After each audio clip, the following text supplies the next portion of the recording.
بسم الله الرحمن الرحيم. إن الحمد لله نحمده ونصلي على رسول الكريم. أما بعد. سورة الطه آیت نمبر 15.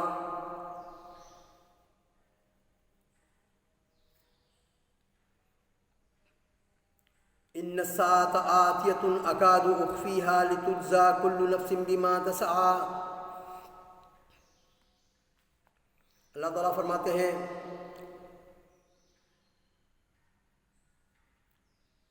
قیامت یقیناً آنے والی ہے جسے میں پوشیدہ رکھنا چاہتا ہوں تاکہ ہر شخص کو بدلہ دیا جائے جو اس نے کوشش کی ہو.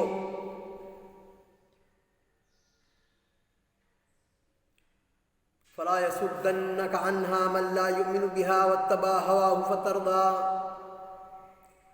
پس اب اس کے یقین سے تجھے کوئی ایسا شخص روک نہ دے جو اس پر ایمان نہ رکھتا ہو اور اپنی خواہش کے پیچھے پڑا ہو، ورنہ تو ہلاک ہو جائے گا. اس لیے کہ آخرت پر یقین کرنے سے یا اس کے ذکر و مراقبے سے گریز دونوں ہی باتیں ہلاکت کا باعث ہے.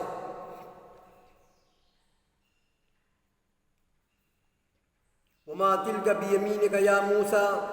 اللہ تعالیٰ فرماتے ہیں موسیٰ علیہ السلام کے اے موسیٰ تمہارے سیدھے ہاتھ میں کیا ہے؟ قال ہی عصای اتوکأ علیہا واہش بہا علی غنمی ولی فیہا مآرب اخری. تو موسیٰ علیہ السلام نے فرمایا قال ہی عصای، بولے یہ اے اللہ اے میرے رب یہ میرا ڈنڈا ہے. ہی عصای اتوکأ علیہا، جس پر میں ٹیک لگاتا ہوں. واہش بہا علی غنمی، اور میرے جانوروں کو، میرے بکریوں کو ہش بولتا ہوں. علی غنمی ولی فیہا مآرب اخری، اور اس سے میرے مختلف دوسرے کام بھی لیتا ہوں. قال القھا یا موسیٰ، اللہ تعالیٰ فرماتے ہیں کہ اے موسیٰ اس کو چھوڑ دے، اس کو زمین پر پھینک. القھا یعنی ڈال دو. فالقاہا فاذا ہی حیۃ تسعی، تو آپ نے جیسے ڈالا تو بہت ہی بڑا اژدہا بن گیا، وہ پھنکار مارتا ہوا، بھس کرتا ہوا. فالقاہا فاذا ہی حیۃ تسعی قال خذها ولا تخف. اس کے بعد اللہ تعالیٰ فرماتے ہیں کہ لے لو اس کو، ہاتھ لگاؤ، پکڑو. قال خذها ولا تخف سنعیدها سیرتها الاولى، تو ہم پہلے جیسا بنا دیں گے اس کو. واضمم يدك الى جناحك تخرج بيضاء من غير سوء آیة اخرى. اس کے بعد اللہ تعالیٰ فرماتے ہیں واضمم يدك الى جناحك، اپنے ہاتھ، دونوں ہاتھ جو ہے نا اپنے جناح یعنی بغلوں میں ایسا. واضمم يدك الى جناحك تخرج بيضاء من غير سوء آیة اخرى. آپ کو ایک ایسی نشانی میں دینے والا ہوں، معجزہ دینے والا ہوں. آپ جو ہے اپنے بغل میں ہاتھ لگا کر باہر نکالو، سفید چمکتا ہوا اس میں سے شعاع نکلے گی. واضمم يدك الى جناحك تخرج بيضاء من غير سوء آیة اخرى، بہت بڑی آیت اور جو ہے نا اسے معجزہ میں دینے والا ہوں. لنریک من آیاتنا الکبریٰ، تاکہ ہم تم کو ہماری نشانیاں، بڑی بڑی نشانیاں بتا سکیں. اذهب الى فرعون انه طغى، جاؤ فرعون کے پاس کیونکہ اس نے طاغوت کا شیوا اختیار کیا ہے، طاغوت بن گیا ہے. وہ طاغوت ایسی چیز ہے، یعنی طاغوت کے معنی ہے ہر وہ کوئی اپنی حد سے باہر نکل گیا، ہر وہ چیز جو اپنے حد سے باہر نکل گئی. یعنی حد سے باہر نکلنے کا مطلب یہ ہے کہ حد سے باہر اپنی حد و حدودوں کو پھلانگتے ہوئے اسلام کی طرف سے شرک کی طرف گیا، کفر کی طرف گیا اور طاغوت کی طرف گیا. قال ربی اذهب الى فرعون انه طغى.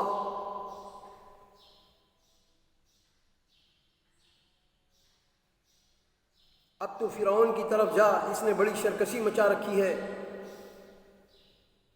فرعون کا ذکر اس لیے کیا کہ اس نے موسیٰ علیہ السلام کی قوم بنی اسرائیل کو غلام بنا رکھا تھا اور اس پر طرح طرح کے ظلم روا رکھتا تھا. علاوہ ازیں اس کی سرکشی و طغیانی بھی بہت بڑھ گئی تھی، حتیٰ کہ وہ دعویٰ کرنے لگا تھا انا ربکم الاعلی، میں تمہارا بلند تر رب ہوں. تو موسیٰ علیہ السلام نے فرمایا قال رب اشرح لی قال رب اشرح لي صدري ويسر لي أمري واحلل عقدة من لساني يفقهوا قولي واجعل لي وزيرا من أهلي هارون أخي اشدد به أزري واشركه في أمري۔ فرمایا رب اشرح لي صدری، اے میرے پروردگار میرا سینہ میرے لیے کھول دے، یعنی لوگوں کو دین کی دعوت دینے کے لیے، دین بتانے کے لیے، سیدھے راستے پر چلانے کے لیے میرا سینے کو کھول دے، مجھے علم عطا فرما۔ واحلل عقدۃ من لسانی ویسر لی امری، اور میرے کام کو مجھ پر آسان کر دے، کیونکہ اللہ تعالیٰ جب وہ کوئی کام آسان کر دیتا ہے بندہ پر تو وہ بہت ہی آسانی سے کر سکتا ہے۔ ویسر لی امری واحلل عقدۃ من لسانی، اور میری زبان میں جو عقدہ ہے یعنی گانٹھ ہے اس کو کھول دے، کیونکہ آپ ذرا تھوڑا سا زبان میں آپ کے وہ تھا مسئلہ، بات کرتے وقت تھوڑا ہچکتے تھے آپ، جیسے کیونکہ بچپن میں فرعون آپ کا جو امتحان لینا چاہ رہا تھا، ایک تشتری میں جو ہے نا ہیرے جواہرات رکھا اور دوسرے میں انگارے رکھا تھا، تو آپ کے سامنے رکھے تو آپ انگاروں کو ہاتھ میں لیا اور فوراً منہ میں ڈال لیے، تو اس سے آپ کے زبان میں کچھ لکنت آ گئی تھی۔ واحلل عقدۃ من لسانی، اور میری زبان کی گرہ بھی کھول دے، یفقہوا قولی، تاکہ لوگ میری بات اچھی طرح سمجھ سکیں۔ واجعل لی وزیرا من اہلی ہارون اخی، اور میرا وزیر میرے کنبے میں سے کر دے، یعنی میرے بھائی ہارون کو، ہارون اخی اشدد بھی ازری، تو اس سے میری کمر کس دے، واشرکہ فی امری، اور میرا شریک کار بنا دے۔ کہتے ہیں کہ موسیٰ علیہ السلام جب فرعون کے شاہی محل میں زیر پرورش تھے تو کھجور یا موتی کے بجائے آگ کا انگارہ لے کر منہ میں ڈال لیا تھا، جس سے ان کی زبان جل گئی اور اس میں کچھ لکنت پیدا ہو گئی۔ جب اللہ تعالیٰ نے انہیں حکم دیا کہ فرعون کے پاس جا کر میرا پیغام پہنچاؤ، تو موسیٰ علیہ السلام کے دل میں وہ باتیں آئیں، تو ایک تو یہ کہ وہ بڑا جابر اور متکبر بادشاہ ہے، بلکہ رب ہونے تک کا دعوے دار ہے۔ دوسرا یہ کہ موسیٰ علیہ السلام کے ہاتھ میں اس کی قوم کا ایک آدمی مارا گیا، جس کی وجہ سے موسیٰ علیہ السلام کو اپنی جان بچانے کے لیے وہاں سے نکلنا پڑا تھا، یعنی ایک فرعون کی بڑائی اور سرکشی کا خوف، اور دوسرا اپنے ہاتھوں ہونے والے واقعے کا اندیشہ، اور ان دونوں پر زائد تیسری بات زبان میں لکنت۔ موسیٰ علیہ السلام نے دعا فرمائی کہ یا اللہ میرا سینہ کھول دے تاکہ میں رسالت کا بوجھ اٹھا سکوں، میرے کام کو آسان فرما دے، یعنی جو مہم مجھے درپیش ہے اس میں میری مدد فرما، اور میری زبان کی گرہ کھول دے تاکہ فرعون کے سامنے میں پوری وضاحت سے تیرا پیغام پہنچا سکوں، اور اگر ضرورت پیش آئے تو اپنا دفاع بھی کر سکوں۔ اس کے ساتھ یہ دعا بھی کہ میرے بھائی ہارون کو کہتے ہیں کہ عمر میں موسیٰ علیہ السلام سے بڑے تھے، بطور معین اور مددگار میرا وزیر اور شریک کر بنا دے۔ وزیر موازرون کے معنی میں ہے، یعنی بوجھ اٹھانے والا، جس طرح ایک وزیر بادشاہ کا بوجھ اٹھاتا ہے اور امور مملکت میں اس کا مشیر ہوتا ہے، اسی طرح ہارون علیہ السلام میرا مشیر اور بوجھ اٹھانے والا ساتھی ہو۔ یہ دعاؤں کی علت بیان کی کہ اس طرح ہم تبلیغ رسالت کے ساتھ ساتھ تیری تسبیح اور تیرا ذکر بھی زیادہ کر سکیں۔ کئی نسبحک کثیرا ونذکرک کثیرا انک کنت بنا بصیرا، تو فرماتے ہیں کئی نسبحک کثیرا، تاکہ ہم تیری زیادہ سے زیادہ تسبیح بیان کر سکیں، ونذکرک کثیرا، اور تیرا ذکر زیادہ سے زیادہ کر سکیں، انک کنت بنا بصیرا، اور بے شک تو ہمارا حال جاننے والا ہے۔ قال قد اوتیت سؤلک یا موسیٰ، اللہ تعالیٰ فرماتے ہیں قد اوتیتا، پس میں نے تحقیق کہ تمہیں تمام چیزیں دے دی تم کو جو تم مانگ رہے ہو۔ قد اوتیتا سؤلک یا موسیٰ ولقد مننا علیک مرۃ اخری، بے شک تو ہمیں خوب دیکھنے بھالنے والا ہے۔ اللہ نے فرمایا موسیٰ تیرے تمام سوالات پورے کر دیے گئے، ہم نے تو تجھ پر ایک بار اور بھی بڑا احسان کیا، جبکہ ہم نے تیری ماں کو وہ الہام کیا جس کا ذکر اب کیا جا رہا ہے کہ تو اسے صندوق میں بند کر کے دریا میں چھوڑ دے، بس دریا اسے کنارے لا ڈالے گا، اور میرا اور خود اس کا دشمن اسے لے لے گا۔ یعنی اس سے معلوم ہوتا ہے کہ اللہ تعالیٰ نے ان کی زبان کی لغنت کو بھی دور فرما دیا۔ اس لیے کہنا صحیح نہیں کہ موسیٰ علیہ السلام نے چونکہ لغنت دور کرنے کی دعا نہیں کی تھی، اس لیے کچھ باقی رہ گئی تھی۔ باقی رہا فرعون کا یہ کہنا ولا یکاد یبین، یہ تو صاف بول بھی نہیں سکتا۔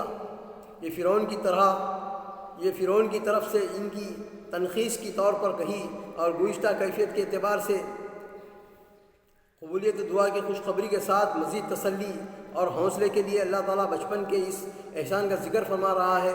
جب موسیٰ علیہ السلام کی ماں نے قتل کے اندیشے سے اللہ کے حکم سے انہیں جب وہ شیرخوار بچے تھے تابوت میں ڈال کر دریا کے سپرد کر دیا تھا،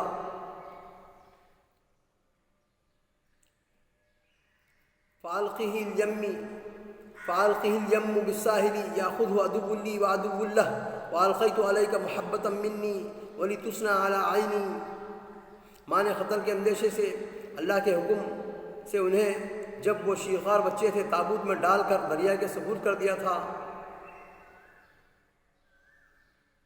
اِذْ تَمْشِي أُخْتُكَ فَتَقُولُ هَلْ أَدُلُّكُمْ عَلَىٰ مَن يَكْفُلُهُ فَرَجَعْنَاكَ إِلَىٰ أُمِّكَ كَيْ تَقَرَّ عَيْنُهَا وَلَا تَحْزَنَ وَقَتَلْتَ نَفْسًا فَنَجَّيْنَاكَ مِنَ الْغَمِّ وَفَتَنَّاكَ فُتُونًا فَلَبِثْتَ سِنِينَ فِي أَهْلِ مَدْيَنَ ثُمَّ جِئْتَ عَلَىٰ قَدَرٍ يَا مُوسَىٰ۔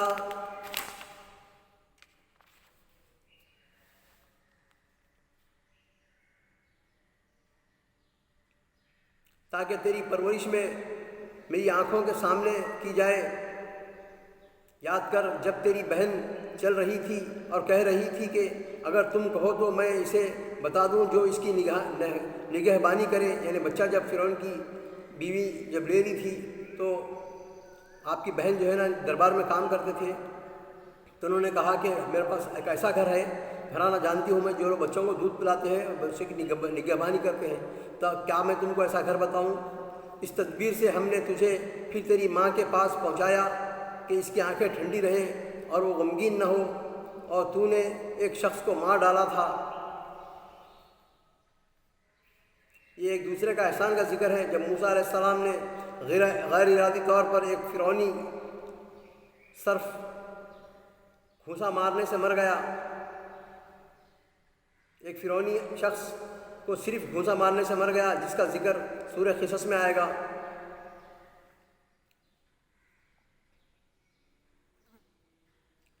اس پر بھی ہم نے تجھے غم سے بچا لیا، غرض ہم نے تجھے اچھی طرح آزما لیا، پھر تو کئی سال تک مدین کے لوگوں میں ٹھہرا رہا۔ خروج کی طرح مصدر ہے، فتونہ دخول اور خروج کی طرح مصدر ہے، یعنی ابتلیناک کا ابتلاً ہم نے تجھے خوب آزمایا، یا یہ جمع ہے فتنے کی، جسے حجرے کی حجور اور بدرہ کی بدور جمع ہے، یعنی ہم نے تجھے کئی مرتبہ یا بار بار آزمایا، آزمائشوں سے نکالا۔